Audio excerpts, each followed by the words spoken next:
Hey everyone, welcome back to the channel. Software Engineer K here. Today we've got quite a few things to go through. We have the drop announced for tomorrow. We've got all the details, so I'm going to be just touching through that. We do also have the Binance NFT marketplace coming tomorrow as well.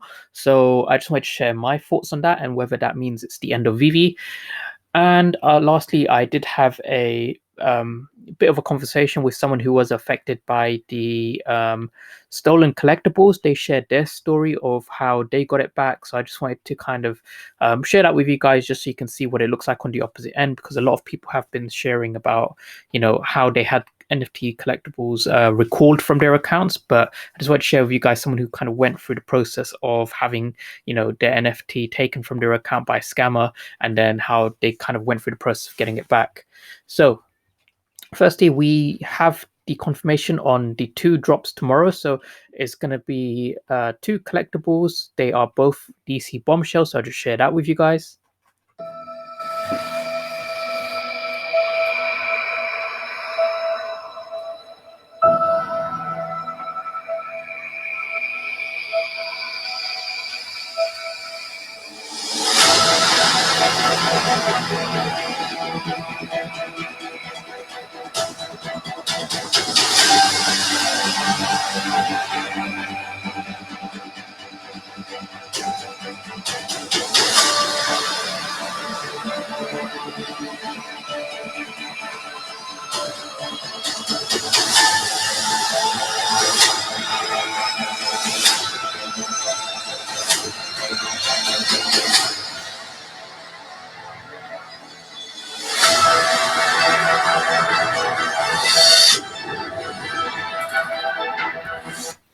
Okay, there you go. So I think that's pretty cool.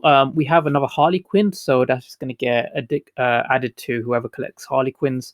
What would be interesting to know is, do these count as individual complete sets? Because we know that Big Barda and Starfire also counted as complete sets.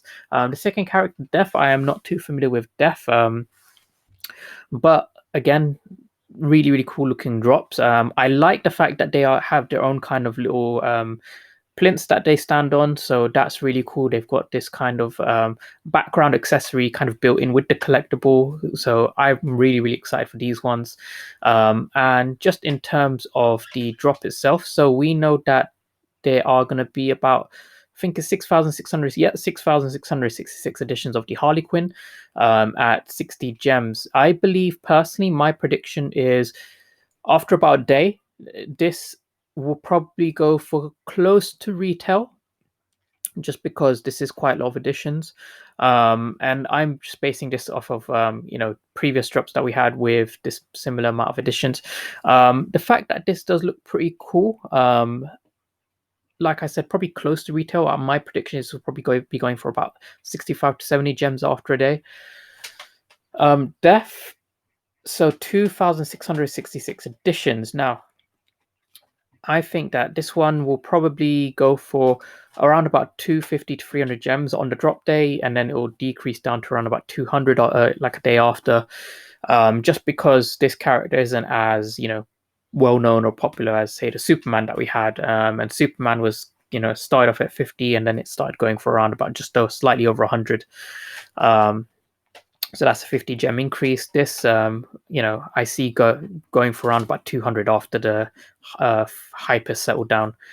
But if they are both collectibles on their own as well, I think people will definitely want this for the sake of Master Collector program, as you do kind of contribute towards that with the number of complete sets that you have. So I think that's going to be pretty cool. Now, what I did also want to share is someone's experience with getting their NFTs back after having them stolen. So this person messaged me, and they basically said that before 2FA had happened, they had their NFTs stolen on April 1st, around about morning, and this is the message that they saw. So someone called Fortnite One had basically transferred their NFTs out, and they basically kind of decided to go. They contacted one of the VeVe admins on Discord, and they exchanged details, etc. They found out that the person who had taken the NFTs, their account had been banned. But in terms of recovering the NFT, at the time it wasn't possible, because obviously this is all, although people say that there is no blockchain, VeVe NFTs aren't real NFTs, they are on a blockchain, which is also why it took so long to get this resolved, because Ecomi, they've got a separate part of their company which is also part of Ecomi. But for those of you who haven't seen it, it's Orbis, which is kind of like the blockchain side, and VeVe NFT seem to be managed by that side, in terms of the whole kind of blockchain aspect. So obviously, because this is all stored on blockchain, they have to kind of go through this whole long-winded process of tracking it and then recovering. So after that, they said that they were going to investigate further, and they kind of sent this message which says, I'm sorry you experienced this issue. Thank you for passing details. We take the misuse of our platform very seriously. We can confirm that all your data is encrypted within VeVe's databases and there have been no data breaches.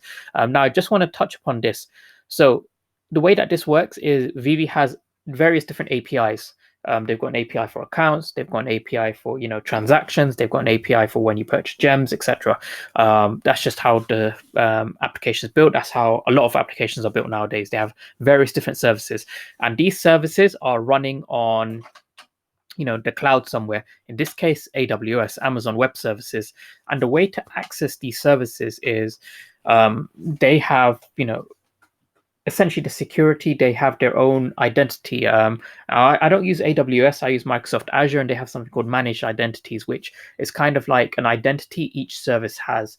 And in order to access that service, you need encrypted token, and you can't get that encrypted token. No one from the outside can just get it. Um, it's like trying to guess someone's private keys for their cryptocurrencies. Like you can't just brute force your way through it, and it's why so many services are built on AWS, because the security is all built in. You don't have to manage it. Netflix, for example, is built on AWS. So then you have to ask yourself the question: hypothetically, if someone could somehow hack into AWS, why would they be hacking into VeVe to steal a couple of NFTs, which aren't even the highest valued NFTs, right? If they can hack into AWS, they can do a lot more damage than VeVe. Netflix, as an example, is built on AWS. Amazon is obviously on AWS. They could do all sorts of stuff. So it should be really, really clear that they did not hack into VeVe's databases. You cannot do that. It's because security is an out-of-the-box solution with Amazon. It's not something that VeVe created themselves. So you just have to make sure that you understand that. Because if they could hack to AWS, they can do way more damage outside of VeVe. There are other targets that are more profitable. Now, they said that, sorry for getting back to you. The team have been busy implementing two-factor authentication to further secure user accounts. They're dealing with the issues around this. They will arrange for the return of the items and will update you back. Now, this kind of went a bit back and forth throughout May, and then they said that the process was taking longer. They've implemented 2FA, and they are going to try and get back his collectibles. Now, that was in May. So in June, this was his birthday, and his wife bought him an NFT and accidentally sent it to his account that had been hacked. So he had a new account after that, because he didn't want to kind of use a compromised account. So he decides to log back into his old account, and what he finds is his original two stellinas that he had, which were stolen, were restored. And on top of that, he had his NFTs that were sent to him by his wife. And then he got this email. So firstly, thank you for your participation in VeVe. I'm delighted with the popularity of our service, and I sincerely hope you're enjoying the experience. We're at the beginning of a very exciting industry. I am writing to you to let you know that the collectibles that were taken from your account by a malicious user have now been returned. And he got back his two Stellinas edition, and this is sent from Dan Crover as well. I don't know if this is directly from Dan. I don't think it is. I think it's just they have sent it on behalf of Dan, but it's probably someone from the support team. So a couple of points to take away there. You can't brute force your way into the databases and steal people's data. If you could, I don't think people would be stealing Stelinas. They'd be going after the people who have 1 billion resos, or they'd be going after someone like Ray Fixie, for example, who has like 500 collectibles. So that's the first point. Secondly, the way that people do get your information isn't through just phishing, kind of like these phishing emails. What a lot of people do is they data harvest. So they'll create a website which is like a giveaway website. So they'll say, sign up to our newsletter or sign up to this website to enter. And what these people are gambling on is they're gambling on the fact that some people might use the same email and the same password for signing up to this third-party website as they do for their VeVe account, and they'll just brute force their way through all of these and just try every single account that has been set up. So this is why I always say use different emails, use different passwords if you can. Try not to use the same combination on more than one platform, because if you sign up to an website where they're harvesting your data, and they can then use that combination of email and password on other platforms, and then possibly get into your account on other platforms. So that's really, really important to remember. Like, it is basic internet security, really. Now, we know that Binance NFT is launching tomorrow, so 24th of June. So they've announced that there will be a premium event auction where they're going to have a Genesis event where basically these are kind of like the first set of NFTs that they're launching. So they're going to be with some, based around some quite famous artists. Andy Warhol, I think, is one. Salvador Dali. So these are kind of like 2D portraits. That's pretty cool. Now, the one that people are probably more kind of, looking forward to is Tokidoki NFT Mystery Box Collection. So they're going to have mystery boxes, and these do look pretty cool. And Tokidoki, Simone Legno, his stuff, we've kind of seen a lot of it already on VeVe, so it'll be quite interesting to see what you can get through here. But they have said that okay, so there's 16 collectible Tokidoki characters, including 3 Binance characters, which can only be obtained in our first mystery box drop, made available exclusively through NF King's production on Binance NFT. So, and then they've kind of spoken a little bit about this. So mystery boxes we know do really, really well. And Tokidoki we already know is a brand that does quite well in terms of collectibles. So the question to ask is, does this mean this is the end of VeVe? Will people kind of move on to Binance? So the best way to approach this is to look at case studies in real life. So people said the exact same thing when Netflix launched, right? They said Amazon can just do their own thing, and look how big Amazon is. Netflix is just a startup. YouTube already does streaming. Disney could do streaming. So, but Netflix, they had the first mover advantage. And on top of that, what people don't realize is when you have users who, get onboarded into an industry through a well-established company like Amazon or Disney, and that will then introduce them to other streaming services within that space if they like streaming, and then that can then bring them onto that other service, in this case Netflix. So Netflix really started to blow up when Amazon started offering streaming. So people kind of saw Amazon, they saw Prime videos, and then they saw Netflix because they then got introduced into this kind of streaming payments, that paid stream service. And then eventually they transitioned into Netflix for, whatever reason, personal preference, etc. But they wouldn't have known it otherwise if it hadn't been introduced to them initially by this big brand name. And the same applies for, if you look at Tesla, for example, Tesla wasn't the first electric vehicle manufacturer, but the fact that, they had all this competition within the space already. People who were conscious about electric vehicles, they maybe had an alternative brand. They then kind of saw, what Tesla was doing, and that was also to do with the fact that they had first mover advantage in various parts of, the electric vehicle space, specifically to do with AI and kind of their whole battery tech as well. So that goes to show that competition can actually help a company, and competition is also a proof of concept. If you're getting big brand names entering a space, then that goes to show that that space has potential and very, very fast growth potential. And the fact that VeVe was able to identify this marketplace before anyone even knew what NFT was, that just goes to show that they were ready. Now, the reason why companies like Tesla or Netflix, they grew rapidly as opposed to lose out to competition is because they were able to offer something different, something they had a strategy, something unique. And I believe VeVe's ace in the hole is going to be a combination of their VeVeverse, so the metaverse that they're working on, as well as the kind of team and IP that they have now. We know that other companies can takes IP. The IP is an exclusive, but at the same time, we know that their team is extremely experienced in IP licensing, etc. And I think that is what's going to really help them. So on top of that, we do know that there is going to be a new digital product coming. We don't actually know what it is yet. Before VeVeverse, we were being hinted at a new product, which ended up being VeVeverse, and now they have another new product coming, which Ecomi confirmed is not VeVeverse, something brand new, and something where we will have potentially some more OMI utility.